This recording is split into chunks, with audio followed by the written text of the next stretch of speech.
미국, 캐나다를 갈지 아니면은 필리핀 같은 지역을 갈지 고민을 하시잖아요. 가격은 제가 알기로 두세 배 차이가 나요. 아, 그래요?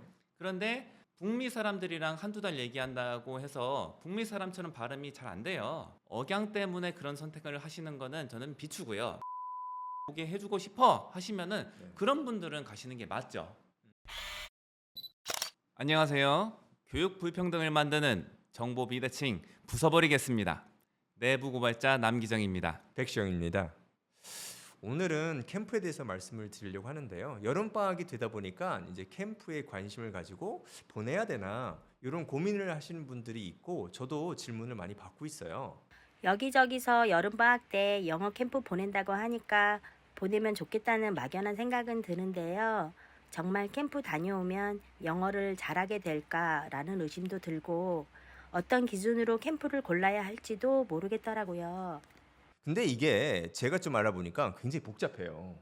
저도 잘 모르겠어요. 뭐 기본적인 개념은 외국에 나가서 음. 영어로 활동을 한다 이런 네네. 건데 그래서 이번 편은 그런 활동들의 네. 효과와 만약에 이걸 선택한다고 한다면은 무엇을 미리 생각하고 선택을 해야 되냐 이런 걸 네네. 얘기하면은 도움이 되실 것 같습니다. 제가 남원장님께 물어볼게요. 캠프를 보내는 게 좋나요? 제 결론은 먼저 말씀드릴게요. 좋습니다. 어. 그런데 뭐가 좋냐?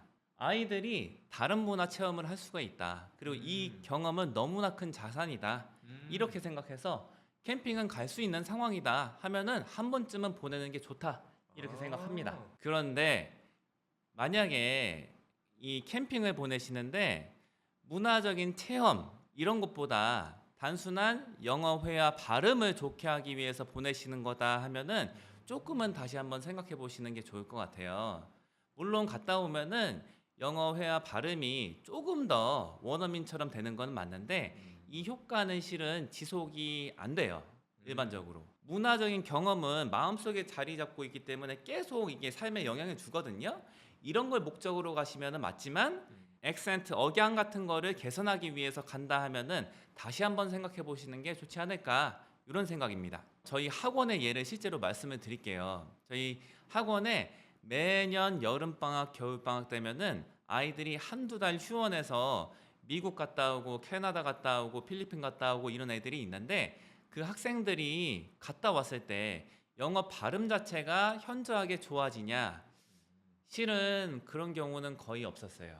그런데 뭐 아이들이 그 자기가 했던 경험을 뜻깊게 생각하냐, 생각 성장적으로 의미 있다고 생각하냐 이렇게 물어보면은 대부분의 아이들은 그렇다고 말하거든요. 이런 점에서 외국 활동을 적어도 한 번쯤은 해보는 게 괜찮다. 저는 이렇게 생각합니다. 상당히 긍정적으로 생각하시네요. 그럼 몇 살 때 보내는 게 좋나요? 이거는 초등 한 3학년부터 6학년까지가 가장 효과가 좋다. 이유는 이거예요. 중학생 이후에 보내잖아요. 네. 못 어울려요. 예, 제한적인 애들은 어울릴 수 있는데 네. 대부분 아이들은 그때 약간 사춘기 비슷한 게 오잖아요. 그렇죠. 그때 아이들은 잘 못 섞여요. 그래서 별로 효과가 없어요. 그리고 현지 애들도 마찬가지예요. 지금 이제 가는 게 현지 사람들이랑 어울리려고 가는 거잖아요. 네네. 현지 사람들이 그때 똑같이 사춘기거든요. 그렇죠. 한국 애들이랑 안 놀라고 해요. 그래서 효과는 그런 걸 안 따지는 나이대가 초등학교까지니까 아. 3학년에서 6학년 초2 이하는 너무 어려요. 음. 예.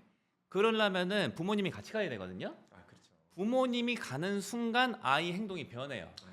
몰입이 안 돼요. 그렇죠. 부모님이 그 같이 국가에는 따라가더라도 떨어져 있어야 되거든요. 그것 때문에 3학년 이상, 6학년 이하 네. 최적입니다. 그런데 제가 이제 학원에서 이제 듣는 얘기나 우리 부모님들이 말씀하시는 걸 보면은 생각 자체가 저희랑은 좀 다른 것 같아요. 어떤 게 있을까요? 많이들 생각하시는 게 영어 억양, 발음이라고 하죠. 네. 원래 이제 액센트라고 해서 억양인데 네네. 그게 원어민처럼 될 거라고 기대를 하시고 보내시는 분들이 꽤 있어요, 아직도. 흔히들 이제 북미 지역, 미국, 캐나다를 갈지 아니면은 필리핀 같은 지역을 갈지 고민을 하시잖아요. 가격은 제가 알기로 두세 배 차이가 나요. 아, 그래요? 그런데 순수하게 억양만을 위해서 북미 지역을 선택하시는 거다 하면은 저는 그런 경우에는 굳이 두세 배 비용 많이 들여서 북미를 선택할 필요가 없다라고 생각해요.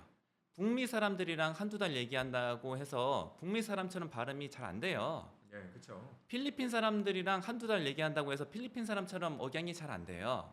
억양 때문에 그런 선택을 하시는 거는 저는 비추고요. 만약에 문화적인 이유 때문에 나는 우리 자제분한테 북미 지역의 문화를 체험해 보게 해주고 싶어 하시면은 네. 그런 분들은 가시는 게 맞죠.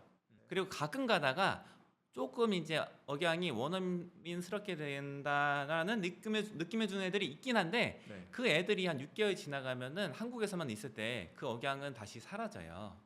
그래서 억양을 보고 가시는 거라면은 저는 요거는 다시 한번 생각해 보시는 게 맞다 이렇게 생각하고요. 네. 그리고 두 번째로 많이들 약간은 너무 과하게 생각하시는 게 뭐냐면은 이 회화 능력이 굉장히 현저하게 좋아질 거라고 기대하시는 분들이 있어요. 회화 능력이 좋아지는 건 맞는데 이거는 한국에서만 공부를 했을 때, 학습을 했을 때랑 비교했을 때 제 경험상으로는 한 1.5배 이 정도까지는 좋아지는 것 같아요. 동일 기간 대비했을 때 효과를 보자면은. 근데 그 몇 배가 좋아지거나 이런 일은 일어나지 않고요. 1.5배 정도에 만족하실 수 있다면은 회화를 목적으로 해서 보내시는 것도 괜찮다. 하지만 그 이상으로 뭐 한국에 있을 때보다 몇 배나 효과 좋게 회화 능력이 향상될 거다. 이렇게 기대하시면은 다시 한번 생각해 보시는 게 맞다. 이런 생각입니다. 자녀분 있으시잖아요. 네네네. 그러면은 이 캠프 미래에 네. 보내실 마음이 있으신가요? 저는 한 번은 보낼 거예요. 아, 네. 이거를 매년 갈 필요는 없다고 생각하는데 네. 한 번은 적어도 아이가 어느 정도 자의식이 생겼을 때 제가 생각하기에는 초등 고학년쯤 이쯤이 가장 최적기인 것 같아요. 네. 그 정도가 되면은 자신이 했던 경험에 대해서 평생 두고두고 곱씹어 볼 수 있기 때문에 그때 문화적인 체험을 하게 해주는 게 좋다고 생각해서 저는 보낼 생각이에요. 그래서 오늘 내용을 정리를 해드리자면은 캠핑이나 스쿨링 같은 거 외국으로 보내시는 게 좋다. 순기능이 분명히 있는 것이다. 이렇게 말씀을 드리고요. 근데 가장 큰 효과는 국가의 문화를 체험하는 것이지 타 국가의 억양을 습득하시는 게 되면은 다시 한번 고려를 해보셔야 된다. 이렇게 생각을 합니다. 그리고 이 스쿨링이나 캠핑의 가장 큰 효과를 볼 수 있는 시기는 초등 한 3학년에서 6학년 시기 정도까지이다. 이유는 그 시기 때 아이들은 다른 문화 아이들과 잘 섞여서 어울릴 수 있기 때문이다. 근데 그 이후 시간에 가면은 중학교 이후에 가면은 그게 힘들기 때문에 효과가 제한적이다. 이 정도로 말씀을 드립니다. 오늘은 외국으로 아이들 캠핑 보내는 것에 대해서 이야기를 해봤는데요. 앞으로도 교육을 위해서 다양한 솔직한 정보를 제공할 테니까요. 궁금하신 부분이 있으면 댓글로 남겨주시면 감사하겠습니다. 그러면 이번 편은 이 정도로 할까요? 네, 좋습니다. 감사합니다.